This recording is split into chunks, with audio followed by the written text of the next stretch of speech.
Hello students, आज हम जो चैप्टर देख रहे हैं उसका नाम है पार्टनरशिप। उसके हम डेफिनेशन देखेंगे।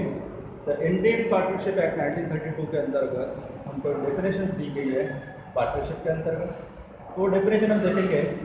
Partnership is the relations between two or more persons who have agreed to share the profit of a business carried on by all or any one of them acting for all. हमारे ये जो definitions दी गई है उसके अंदर उन्होंने ये कहा है कि भाई पार्टनरशिप में कम से कम 2 व्यक्ति होना आवश्यक है। अगर 2 व्यक्ति नहीं रहेंगे तो उसे हम पार्टनरशिप नहीं कहेंगे। इसके अंदर जो कहा गया है कि जो पार्टनर्स हैं वो पार्टनरशिप के लिए सभी ने काम करना, सभी काम कर सकते हैं, लेकिन अगर सभी काम नहीं कर सकते हैं तो उनमें से कुछ लोग या फिर उनमें से कुछ लोग भी काम नहीं कर सकते तो any one of them partnership में काम कर सकता है। और उनके जो भी लिए गए निर्णय जो रहेंगे सभी पार्टनर्स को बंधनकारक रहेंगे या फिर उनको मान्य रहेंगे, सर्वमान्य रहेंगे। ये इस तरह से इस डेफिनेशन में हमको कहा गया है। फीचर्स ऑफ पार्टनरशिप देखेंगे। इसमें पहला फीचर्स है हमारा 2 और मोर पर्सन्स। ठीक है, पार्टनरशिप में हमें पहले देखे डेफिनेशन में कि भाई हमको 2 व्यक्ति कम से कम चाहिए पार्टनरशिप करने के लिए। अगर 2 व्यक्ति नहीं रहेंगे तो उसको हम कहेंगे एकल व्यापारी। ठीक है, तो हमको पार्टनरशिप करने के लिए मिनिमम 2 व्यक्ति चाहिए। 2 व्यक्ति के अलावा हम और भी पार्टनर्स ले सकते हैं। तो इसके अंदर बताया गया है कि there must be at least 2 persons to form a valid partnership. The maximum number of partners cannot exceed the number of partners prescribed by Companies Act 2013, which is 50 in any business, whether banking or non-banking। ठीक है, तो यहाँ पर बताया गया है कि भाई हमको पार्टनरशिप करने के लिए 2 व्यक्ति आवश्यक है, लेकिन एज पर कंपनी एक्ट 2013 इसके हिसाब से जो अभी हमारे पार्टनर्स की जो संख्या है वो हम 50 तक पार्टनर्स ले सकते हैं। लेकिन इसके पहले जो अमेंडमेंट होने से पहले हमको बैंकिंग सेक्टर्स में 10 पार्टनर्स लेने की ही हमको ये थी।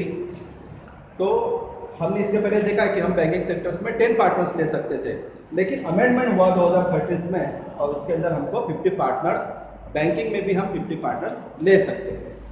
दूसरा फीचर से हमारा उसके अंदर एग्रीमेंट्स दिया हुआ है कि partnership comes into the existence by an agreement either written or ऑर्डर among the partners. The written agreements among the partners is called the partnership deed.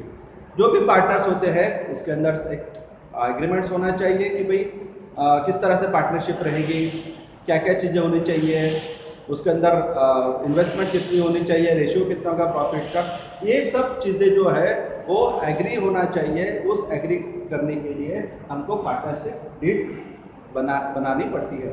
तो वो पार्टनरशिप डीड हमारी एक तो रिटर्न फॉर्म में हो सकती है या फिर ओरल में भी हो सकती है। ठीक है, तो ये हमारा पार्टनरशिप डीड का फीचर है तीसरा। चौथा फीचर है हमारा कि existence business and profit motives. A partnership can be formed for the purpose of carrying on legal business with the intention of earning profit. A joint ownership of some properties by itself cannot be called a partnership। ठीक है, इसके अंदर जो भी हमारी partnership रहेंगी उसका commonly intention होना चाहिए कि भी हम उसके ऊपर उस पार्टनरशिप में हमको प्रॉफिट कमाना है। तो उसके अंदर अगर कोई 2 पार्टनर्स आते हैं और उन्होंने कोई प्रॉपर्टी खरीदी की है और उस प्रॉपर्टीज को उन्होंने रेंट पे दिया है, उसका जो रेंट आ रहा है दोनों डिस्ट्रीब्यूट कर रहे हैं, तो उसको हम पार्टनरशिप नहीं कहेंगे। उस जो भी है उनका हम प्रॉफिट कहाँ देखते हैं कि हम जो हमारी व्यापारी वस्तु होती है उस व्यापारी वस्तु को हम खरीदी बिक्री करके जो भी प्रॉफिट अर्निंग करते हैं उसके अंदर हम शेयरिंग करते हैं तो उसको हम बिजनेस कहेंगे। और उसके अंदर अगर पार्टनरशिप रहेगी तो उसको हम पार्टनरशिप कहेंगे। लेकिन कोई वेल्थ खरीदी करके उसको रेंट पे चढ़ा के या फिर लीज पर चढ़ा के उसके अंदर से अगर कोई पार्टनर्स अर्निंग करते हैं तो उसको हम पार्टनरशिप कहेंगे नहीं। ये हमारा तीसरा फीचर है। चौथा फीचर है sharing of profit. An agreement between the partners must be aimed at sharing the profit if some person join hand to run some charitable activities. It will not be called partnership. Further, if a partner is deprived of his right to share the profits of the business, he cannot be called as a partners. ठीक है, अब इस features में कहा गया है कि sharing the profits, जो भी प्रॉफिट्स होता है वो पार्टनर्स के बीच में इक्वली शेयर होता है या फिर उनके रेशियो के हिसाब से शेयर होता है, या फिर उन्होंने कैपिटल जिस हिसाब से लाया है उसके हिसाब से उनका जो प्रॉफिट रेशियो है वो डिसाइड होता है। लेकिन कोई अगर उसमें से पार्टनर ये बोलता है कि नहीं मैं कुछ चैरिटी कर रहा हूँ या फिर चैरिटी मोटिव्स के लिए अगर वो पार्टनरशिप कर रहा है तो उसको हम पार्टनरशिप नहीं करेंगे। हमारा मोटिव यही होना चाहिए कि हमने प्रॉफिट कमाना चाहिए और वो हमारा जो भी है व्यापारी वस्तु के ट्रेडिंग से भी हम उसका प्रॉफिट अर्न करेंगे और जो है पार्टनर्स जो है उसका प्रॉफिट डिवाइड करेंगे। हम चैरिटी के हिसाब से पार्टनरशिप क्रिएट नहीं कर सकते हैं।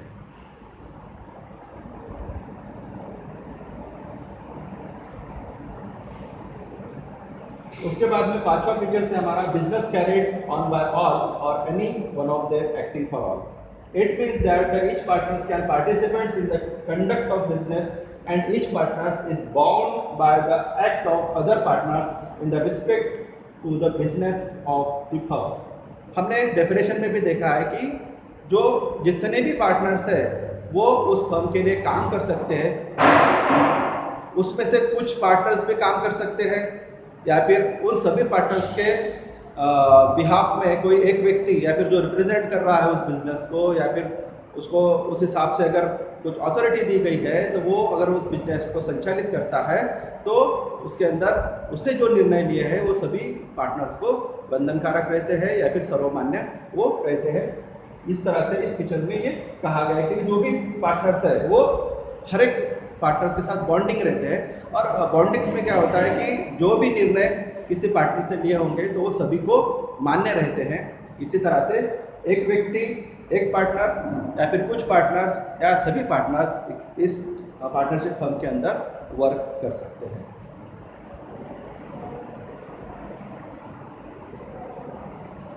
Relations of principals and agents. Each partner is an agent as well as the partners of the firm. An agent because he can bind the other partners by his act and principles, because he himself can be bound by the act of the other partners। हमने पिछले भी features में देखे कि भी हर जो partners होता है वो हर पार्टनर्स के साथ में बाउंड होता है। एक ने अगर किसी डिसीजन लिया है तो दूसरे पार्टनर्स को भी मान्य करना होता है फिर लागू होता है। इसी तरह से यहाँ पर भी वही बताया गया है कि relations of partnership and agents, ठीक है। तो हर जो पार्टनर्स होता है उस फर्म का एजेंट्स भी होता है और प्रिंसिपल्स भी होता है यानी मालक भी होता है, ठीक है। तो इसीलिए जो भी उनके निर्णय रहते हैं, अभी जो पार्टनरशिप फर्म है उनको संचालित करना है तो सभी उस पार्टनरशिप फर्म को बढ़ाने के लिए, चलाने के लिए हर कोई प्रयत्न करेगा। उस पार्टनरशिप पे जितने भी पार्टनर्स हैं उसको बढ़ाने के लिए कोशिश करेगा, प्रॉफिट अर्निंग करने की कोशिश करेगा। इसीलिए वो उसका एजेंट्स भी कहलाता है और उसका वो मालक भी कहलाता है।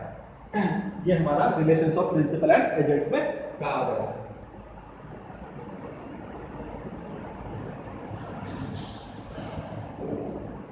ठीक है, अब हम देखेंगे पार्टनरशिप डीड। पार्टनरशिप डीड क्या होती है, ठीक है। अभी तक हमने देखा कि भाई जो भी पार्टनरशिप हमारे क्रिएट होनी चाहिए वो एक डीड के स्वरूप में होनी चाहिए, वो मे बी ओरल होनी चाहिए या फिर वो राइटिंग होनी चाहिए। तो यहाँ पर पार्टनरशिप डीड में देखेंगे, since partnership is the outcome of an agreement, it is essential that there must be some terms and conditions agreed upon by all partners. Such partners and conditions may be either writers or orals. The law does not make it compulsory to have a written agreement. However, in order to avoid all misunderstandings and disputes, it is always the best course to have a written agreement duly signed and registered under the Act. The partnership deed is a written agreement among the partners which contains the terms of agreements. It is also called the articles of the partnership. ठीक है, तो हम यहाँ पर देखेंगे कि partnership deed क्यों तैयार की जाती है।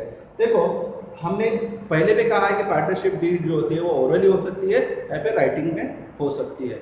अगर वो पार्टनरशिप डीड अगर हमारे राइटिंग में होती है तो उसके अंदर किसी भी पार्टनर्स को मिसअंडरस्टैंडिंग नहीं रहेंगी कि भाई मुझे इतना शेयर क्यों मिला, मुझे ये प्रॉफिट क्यों नहीं मिला, मुझे ये कमीशंस क्यों नहीं मिला, मुझे ये सैलरीज क्यों नहीं मिली।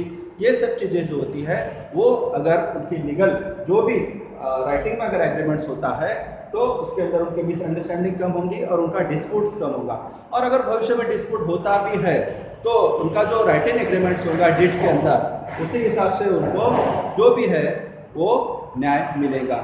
इसलिए हमारी जो पार्टनरशिप डीड है वो रिटर्न में होनी चाहिए और उसको रजिस्टर्ड करना आवश्यक है, जिसके अंतर्गत हमको ये मालूम होता है कि उसके अंदर कितने पार्टनर्स थे, कितना किसका शेयर्स है, कितने किसके कैपिटल्स है, और कौन उसको संचालित कर रहा है, किसको किसकी सैलरी मिल रही है, कितना किसको कमीशन मिल रहा है, ये सब पार्टनरशिप डीड्स के अंदर डिफाइन होता है। इसलिए हमको पार्टनरशिप डीड करना अत्यावश्यक हो जाता है। अब पार्टनरशिप डीड में कुछ कंटेंट्स होते हैं, वो हम देखेंगे कि पार्टनरशिप डीड में ये हमारे कंटेंट्स रहेंगे। हमारा पहला कंटेंट है name and address of firm. हमारा जो भी पार्टनरशिप फर्म रहेगा उसका हमको नाम और एड्रेस उस पार्टनरशिप डीड में देना होता है। दूसरा है name and addresses of the partners. जो भी हमारे पार्टनर्स हैं उनका नाम और एड्रेस उस डीड के अंदर रहता है। Third point is nature and place of the business.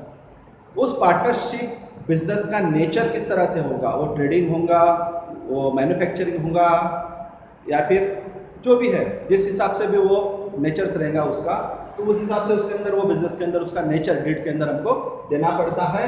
और उस बिजनेस का प्लेस क्या होगा, फॉर एग्जांपल कि उस बिजनेस को हम स्थानिक लेवल पर करेंगे, उसको हम नेशनल लेवल पर करेंगे, या फिर जिला अंतर्गत करेंगे, राज्य अंतर्गत करेंगे, जो भी करना है तो उसका नेचर को बिजनेस के अंदर देना होता है। Durations if any of partnership. देखो कुछ पार्टनरशिप होती है वो शॉर्ट टर्म्स के लिए होती है, कुछ पार्टनरशिप हमारी लॉन्ग टर्म्स के लिए होती है, और कभी कभी जो पार्टनरशिप होती है वो हमेशा के लिए बन जाती है। तो हमारा जो ड्यूरेशन होता है वो कितने समय के लिए पार्टनरशिप का, वो भी हमको डिफाइन करना होता है। अभी कुछ पार्टनरशिप होती है वो सीजनल होती है और सीजनली वो खत्म हो जाती है, तो उस समय हमको उस पार्टनरशिप डेट्स के अंदर देना होता है कि भाई हमारा जो पार्टनरशिप ड्यूरेशन है वो कितना रहेगा। Date of the commencement of the partnership. हमारी जो पार्टनरशिप कमेंसमेंट है, यानी हम जो पार्टनरशिप तैयार करेंगे उसकी डेट क्या रहेगी, वो भी हमको उस पार्टनरशिप डीड में देना होगा।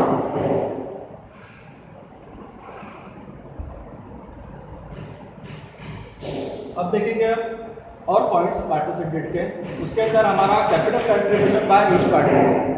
अभी हमारे जो बिजनेस को, पार्टनरशिप बिजनेस को, वो कितना कैपिटल आवश्यक है और कौन पार्टनर्स कितना कैपिटल लाएगा, ये हमको उस डीड में लिखना पड़ता है। अगर उसने वो कैपिटल लाया होगा तो उसको हमको डीड के अंदर मेंशन करना होता है कि भाई ये पार्टनर ने इतना हमारा कैपिटल लाया है, तो वो हमको हमारे डीड में लिखना पड़ता है।